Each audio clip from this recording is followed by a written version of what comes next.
នៅសាលា Stanford ហើយឥឡូវនេះខ្ញុំហើយនឹងបងប្អូនខ្ញុំនាំគ្នាញ៉ាំបាយអាហារពេលល្ងាចជុំគ្នា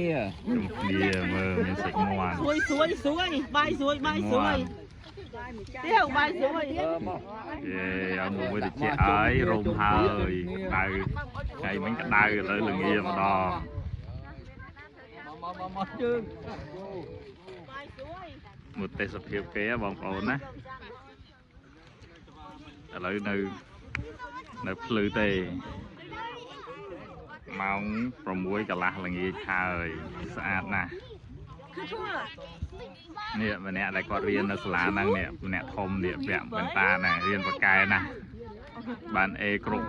មុខវិជ្ជាសិស្សបកែមួយខ្ញុំនៅសាលារបស់គេនេះវ៉ា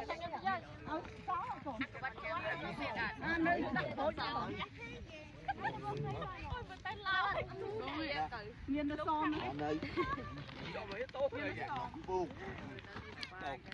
ចាចោ